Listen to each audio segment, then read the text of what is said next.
आणि जसं आपण या आयोजकांनी जसं प्रमोशन केलं, लोकांना बोलावलं की या या या, पण जसे म्हणून तसे जरी लोक आले नसले, पण या ठिकाणी इंगळे सर जे लोक आले आहे ते कामाचे लोक आहे. आणि वामन दादांनी सांगितलं होतं, भीमा तुझ्या मताचे जर 5 लोक असते, तलवारीचे तयाच्या न्यारेचं टोक असते, वाणीत भीम आहे करणीत भीम असता, वर्तन तुझ्या तुलाचे सारेच चूक असते. आणि म्हणून हे कामाचे लोक आहे. आणि आपण या ठिकाणी कशा, एक गोष्ट लक्षात ठेवा, हा भाषणबाजीचा कार्यक्रम नाही, ना कोणत्या पक्षाच्या पार्टीच्या प्रचाराचा कार्यक्रम नाही. हा कार्यक्रम, ही सभा किंवा हे आंदोलन जरी सीजीपीच्या माध्यमातून आयोजित करण्यात आलं असेल, पण हा पार्टीचा प्रोपगेंडा कार्यक्रम, ही सभा, हे आंदोलन आयोजित करण्यात आलेलं नाही.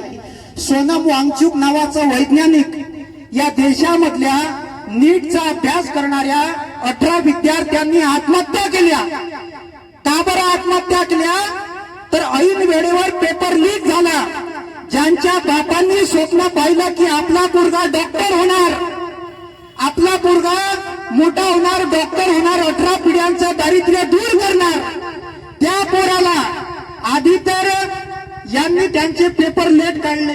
म्हणजे एमपीसीचा अभ्यास करावा तर हे जाहिराती लेट काढतात. पोरांना सेंटर देतात अबुधाबी, पटवाऱ्याचं सेंटर उत्तर कोरिया, चीनचं सेंटर आलं होतं एका पोराला. मसला ये नहीं है, मसला ये नहीं है कि आवाज किसने उठाई, मसला ये नहीं है कि पागल आवाज किसने उठाई, सवाल ये पैदा होता है कि पागल के हाथ में तीसरी बार माचिस किसने दी. मी आधीच सांगितलं, मी काही राजकीय फोपटबाजी करायला आलो नाही. आणि हे जे विद्यार्थी आले आहेत, हे विद्यार्थी अदानीचे अंबानीचे औलाद नाही आहे. तुम्हाला पैसे देऊन आणलं का? तुम्हाला 100 रुपये 500 रुपये देऊन आणलं का की या बा तुम्हाला पैसे देतो? हे ट्युशनच्या क्लासेसची विद्यार्थी आहे, ही शेतकऱ्याची विद्यार्थी आहे. साहेब, जे लोक रस्त्यावरून जात असेल त्यांना दिसत असेल की असा एक मंडप टाकलाय, इथं काहीतरी बोलणं सुरू आहे, पण हे बोलणं तुमच्या पोरांच्या हक्कासाठी आहे. आधी महाराष्ट्राच्या मुख्यमंत्र्यानं आमच्या बापाला कर्जमाफीसाठी आंदोलन करायला लावलं, नंतर महाराष्ट्रामध्ये मुलींवर बलात्कार झाले, आमच्या मायले आंदोलन करायला लावलं, आणि आता टीईटीचा पेपर घोटाळा केला, पेपर लीक केला. आता विद्यार्थ्यांना, त्यांच्या पोरांना टीईटीच्या पेपर घोटाळ्याचं आंदोलन, म्हणजे सगळेच कामी लावली आहे ना. आणि हे म्हणजे पहिले मतपेट्या फोडण्याच्या मागे लागले, पहिले मतपेट्या फोडल्या, नंतर येणं पक्ष फोडले, नंतर आमदार फोडले, आमदार तर फोडले त्याच्यावरही नाही भागला, खासदार फोडले, खासदार फोडल्याच्या नंतर पेपर फोडले. अटकली कुठे तर जाशील कुठे, बसा बोललात तुम्ही. आपण जातो पक्षाचे झेंडे घेऊन, हा पक्षाचा नेता चांगला आहे, तो पक्षाचा नेता चांगला आहे, पण एक गोष्ट लक्षात ठेवा, माझी पोलीस प्रशासनाला सुद्धा विनंती आहे, चांदूर रेल्वेच्या एकदा जोरदार टाळ्या होऊ द्या त्याच्यासाठी, का त्यांनी एका झटक्यामध्ये परमिशन दिली. आणि आतापर्यंत सीजीपीचं आंदोलन नागपूरला झालं, आम्ही आयोजित केलं. नागपूरला 10,000 विद्यार्थी होते, 10,000 विद्यार्थ्यांचं आंदोलन आयोजित करण्यात आलं. अमरावतीला विद्यार्थ्यांचं आंदोलन झालं, संभाजीनगरला आंदोलनाला गेलो मी, इकडे वर्ध्याला आंदोलन झालं. महाराष्ट्रातल्या पोलीस प्रशासनाने प्रत्येक ठिकाणी सहकार्य केलं. आणि चांदूरच्या पोलीस प्रशासन सुद्धा नेहमी शेतकऱ्याचं आंदोलन असो, विद्यार्थ्यांचं आंदोलन असो, नेहमी पोलीस प्रशासन चांदूर रेल्वेचं आपल्याला सहकार्य करत असते. फक्त मला दुःख, वेदना या गोष्टीची झाली, जेव्हा पोलीस प्रशासनाला परमिशन मागायला गेले, तर पोलीस साहेबांनी म्हटलं, ज्याला लीडर बनायचं असेल तर त्यांना आमच्या हातचे फटके खाव. तुम्हाला जर लीडर बनायचं असेल तर आमच्या हातचे फटके खा, नंतर तुम्ही लीडर होता. मी त्यांना सांगतो की तुम्ही आमचे मायबाप आहात, तुम्ही जनतेचे सेवक आहात. तुम्हाला फटके मारायचे असतील तर महाराष्ट्राच्या शिक्षण मंत्र्याला फटके मारा, ज्याने आमच्या गरिबांच्या पोरांचे पेपर लीक केले. महाराष्ट्राच्या उपमुख्यमंत्र्याच्या शहरामध्ये पेपर लीक करण्यात आला, एक पेपर 1.5 कोटी रुपयाला विकण्यात आला.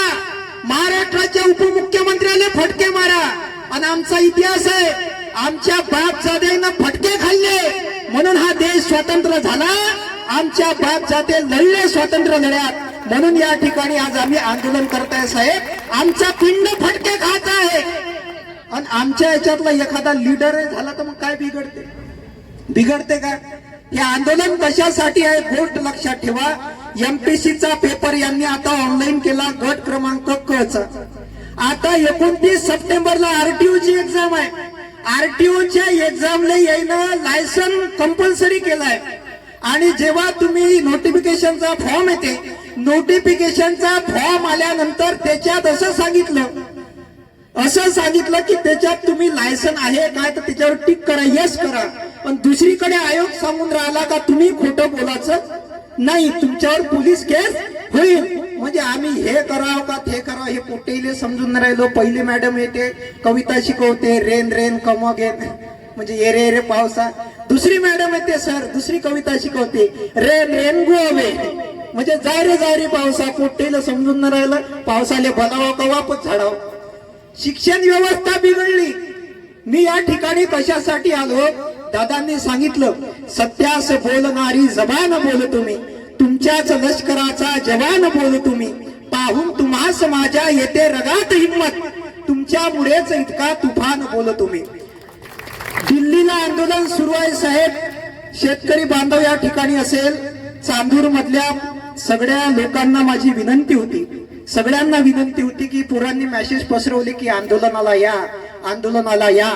पण गर्दी अत्यंत कमी आहे. पण पुढचं जेव्हा आंदोलन करू तर याच्यापेक्षा दुप्पटनं जास्त गर्दी असली पाहिजे.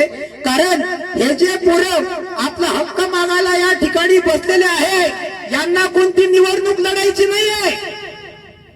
हे पोरं अमरावतीमध्ये रूम करतात, यांचा बाप 300 रुपये रोजानं लोकांच्या खंतीवर जातो साहेब, लोकांच्या मजुरीनं जातो. यायला 6000 रूमचं भाडं पाठवते. त्याचे लेकरही एवढं हुशार आहे अभ्यास करणारे, एक टाइमची मेस लावते, एक टाइम उपाशी राहते आणि अभ्यास करू रात्री 12 वाजेपर्यंत लायब्ररीमध्ये बसते साहेब. ऐन टाइमावर याच्या परीक्षेचं सेंटर ठरते अबुधाबी. सेंटर ठरलं हे कसे काट कसर करून आता सेंटर हा राहते नागपुरात, याला सेंटर भेटते मुंबईचं. आता ती सेंटर पर्यंत झाले, याच्याजवळ पैसे नाही म्हणून याचा बाप काढते 2000 रुपयाचं कर्ज की माझ्या पोराला सेंटर पर्यंत जायसाठी परीक्षेचं फी वाढवलीच. सेंटर पर्यंत जायसाठी जो काही तिकीटचा खर्च येईल तो तिकीटचा खर्च भागला पाहिजे म्हणून याचा बाप 2000 रुपये कर्ज काढते, पोराले मुंबईला पाठवते परीक्षा घ्यायला. पोरगा 2000 रुपये खर्च करते तिकीट मध्ये, मुंबईमध्ये पेपर द्यायला जाते, मुंबईच्या रेल्वे स्टेशनवर झोपते. मुंबईच्या रेल्वे स्टेशनवर झोपल्यानंतर अचानक पोटीला माहित पडते 10 वाजताचा पेपर लीक झाला, पेपर कॅन्सल झाला. म्हणजे महाराष्ट्राच्या मुख्यमंत्र्यांनी, महाराष्ट्राच्या शिक्षण मंत्र्यांनी खेळ लावला आहे. या देशाचा प्रधानमंत्री धर्मेंद्र प्रधान जो आपल्या देशाचा शिक्षण मंत्री आहे, त्याची मुलगी दुसऱ्या देशात शिकते. या देशाच्या प्रधानमंत्र्याजवळ स्वतःची डिग्री नाही आहे. हो, तो बिना डिग्रीनच प्रधानमंत्री झाला. एक गोष्ट लक्षात ठेवा, ज्या जो माणूस शिकलेला नसेल त्याला गाडीचं लायसन भेटत नाही. पण म्हणजे गाडी चालवण्यासाठी तुम्हाला लायसन लागते, पण देश चालवण्यासाठी जर डिग्री नसेल एखाद्या प्रधानमंत्र्याजवळ किती बेकार परिस्थिती आहे. यदा यदा ही मोदीश्य मंदी भवती भारत अभ्युत्थानम अंधभक्तस्य बेरोजगारी युगे युगे. एवढी बेकार परिस्थिती झाली. आणि आम्ही आंदोलन करायला उतरलो. बाबासाहेबांचा जर फोटो लावला साहेब, आता या आंदोलनामध्ये तुम्ही बाबासाहेबांचा फोटो लावला, शिवाजी महाराजांचा फोटो लावला, भगतसिंगाचा फोटो लावला, तर महाराष्ट्राचे मुख्यमंत्री म्हणते, देशाचा शिक्षण मंत्री म्हणतो की हे जे पोरं आहे आंदोलन करणारे पेपर फुटीच्या विरोधात, एमपीएससीच्या विरोधात आवाज उठवणारे हे जे विद्यार्थी आहे हे अराजक आहे, हे आतंकवादी आहे, हे नक्षलवादी आहे. मी नाही म्हणत, या महाराष्ट्राचे या देशाचे शिक्षण मंत्री म्हणतात, महाराष्ट्राचे मुख्यमंत्री म्हणतात हे अराजक आहे. म्हणजे ज्या जस्टिसनं, ज्या सुप्रीम कोर्टाच्या जजनं, म्हणजे सुप्रीम कोर्टाच्या जजनं म्हटलं की बेरोजगारीचा प्रश्न विचारणारे पेपर लीकच्या विरोधात आवाज उठवणारे पोरं कॉक्रोच आहे म्हणे. काय म्हणे? कॉक्रोच. म्हणजे शिक्षणावर आवाज उठवणारे पोरं कॉक्रोच म्हणजे झुरड. काका कॉक्रोच नसून समजत झुरड म्हणते आपल्या इकडे त्याले.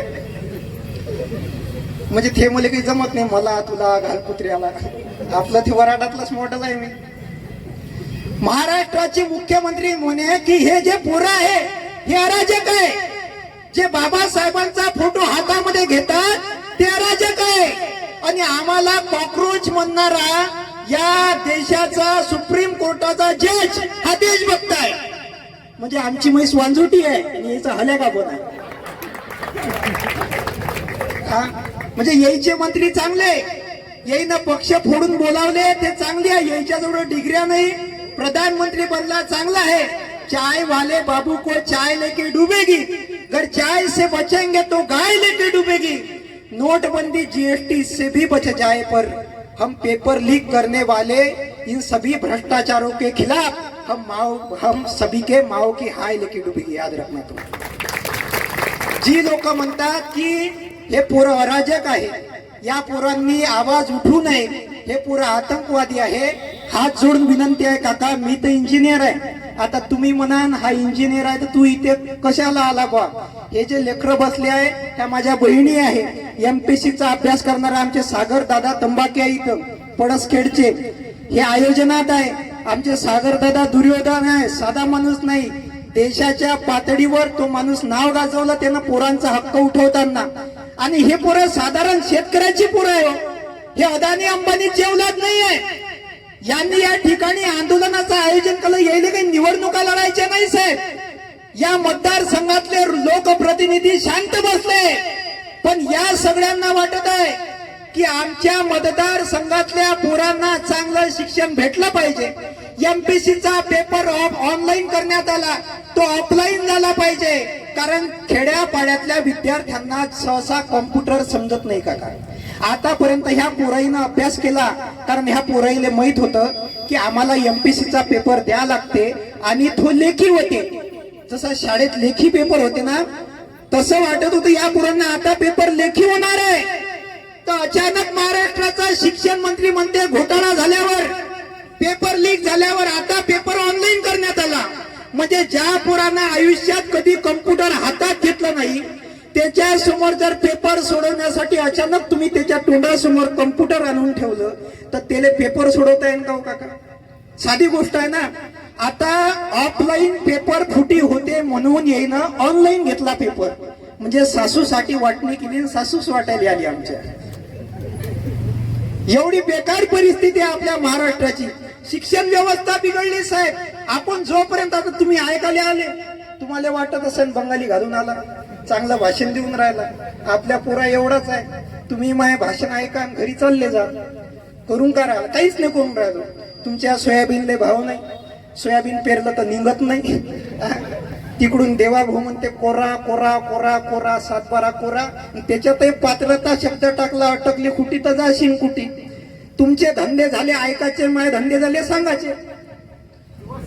निवडणुकीले जसे आपल्या इकडले नेते ते मतदान द्या मतदान द्या मतदान द्या. तुम्ही धर्माचे झेंडे हातात घेता, पक्षाचे झेंडे हातात घेता, पण तुमच्या पोराचा जेव्हा प्रश्न येते तुम्हाला वाटत नाही काय तुमच्या पोरांना तुमच्यासाठी कार घेतली पाहिजे? तुम्हाला वाटत नाही का तुमचे पोरही डॉक्टर झाले पाहिजे? अरे कुंभमेळ्याचा बजेट 35,000 कोटी रुपये आहे. कुंभमेळ्याचा बजेट 35,000 कोटी रुपये. पण महाराष्ट्राचा मुख्यमंत्री म्हणते की महाराष्ट्रातल्या सरकारी शाळा चालवण्यासाठी आमच्याकडे 2,000 कोटी रुपये नाही. म्हणजे कुंभमेळ्याला 35,000 कोटी देते.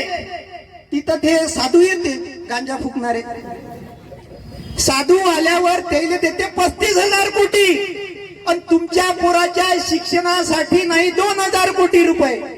म्हणजे ज्या लोकांना शिक्षणाची किंमत कळत नाही साहेब, आता कॅफेवर येईनं धाडा टाकणं सुरू केल्या. कॅफेवर जिथं पोरणपोरी बसतात, धाडा टाकायच्या असेल तर दारूच्या दुकानावर टाका.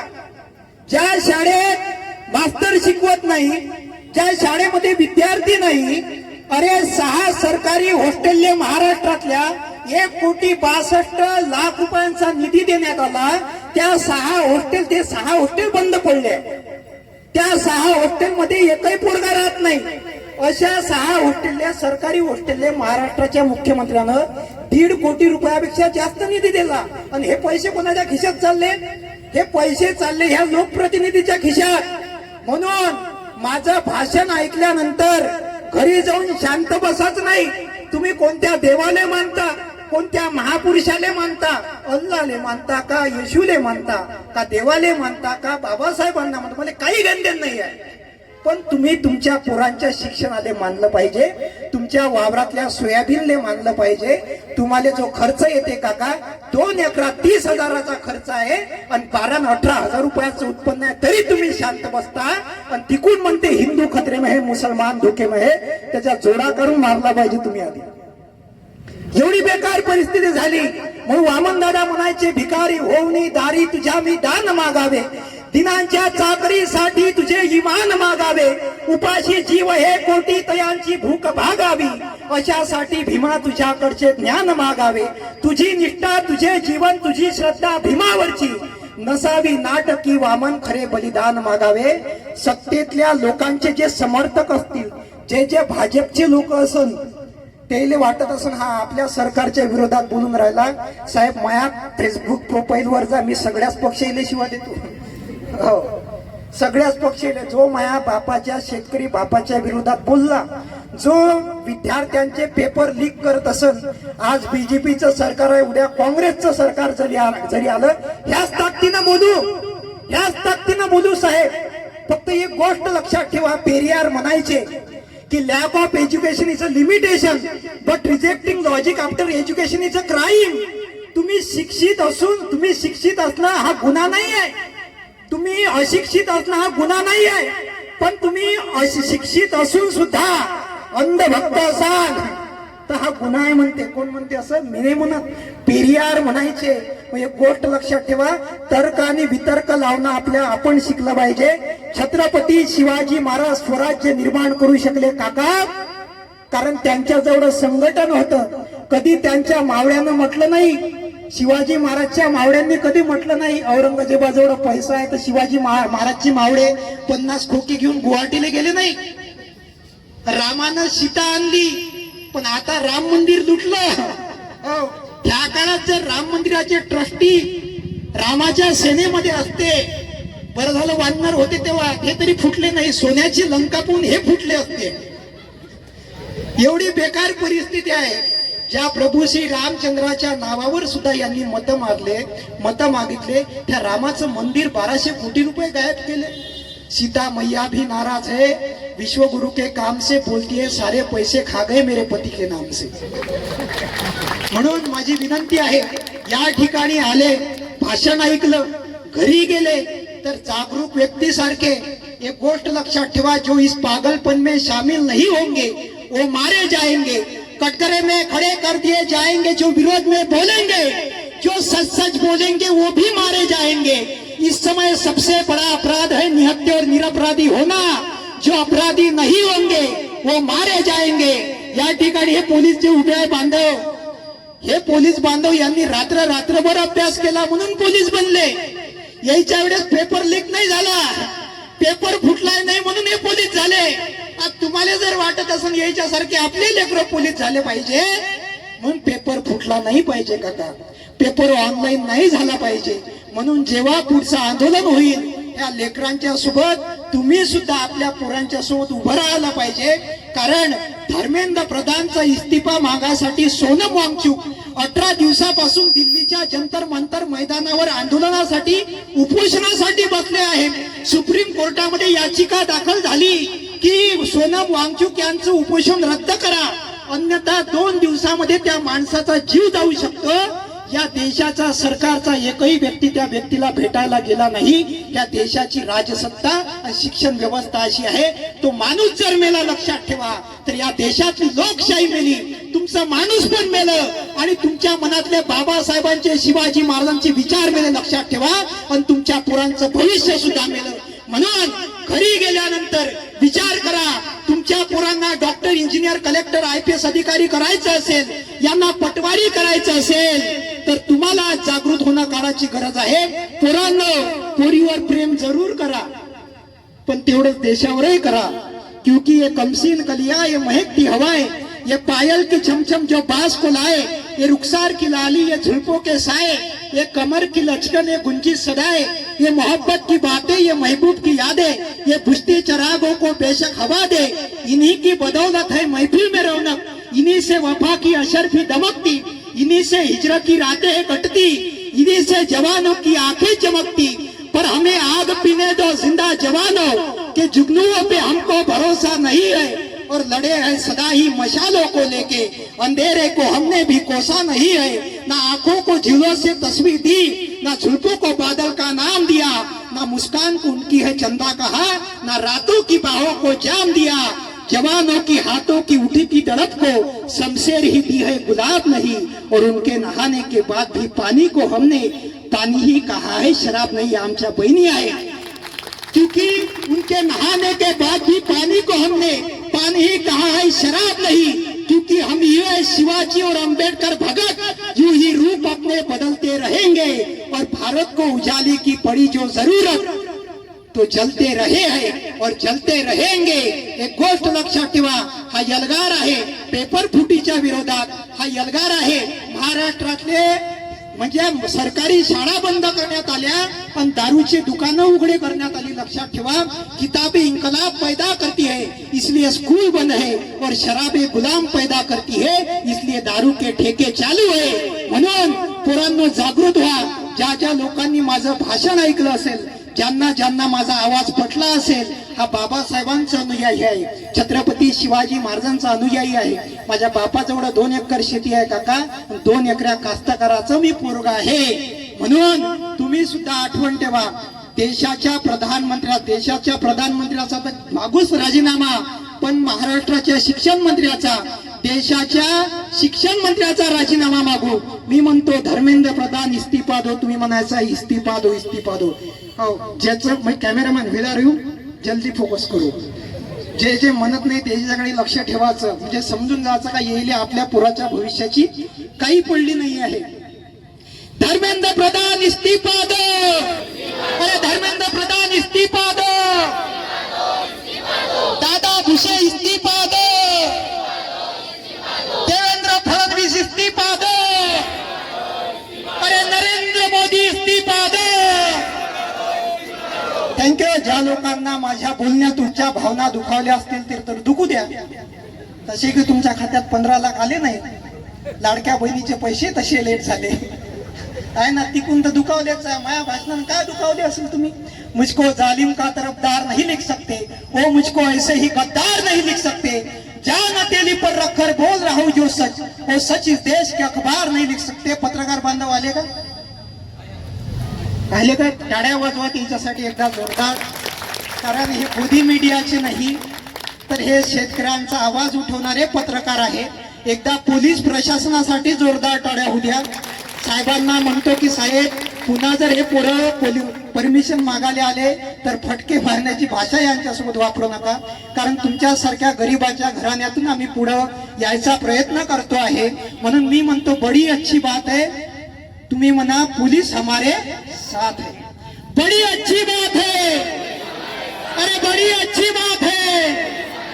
एकदा परत पोलीस बांधवांसाठी टाळ्या होऊ द्या. ज्यांनी ज्यांनी आयोजन केलं, आमचे इंग्रज, आमचे सागरदादा तंबाकी आहे, आमचे सागरदादा दुर्योधन आहे, जीवनदादा दुर्योधन आहे, ही सगळी मंडळी आहे या ठिकाणी. प्रत्येकाचं नाव काही मला माहित नाही हो, कारण मी राहतो वर्ध्याले, येणं जाणं सुरू असते मायारसाला मी. म्हणून या सगळ्यांसाठी एकदा जोरदार टाळ्या होऊ द्या. थँक्यू. जय हिंद, जय भारत, इन्कलाब जिंदाबाद.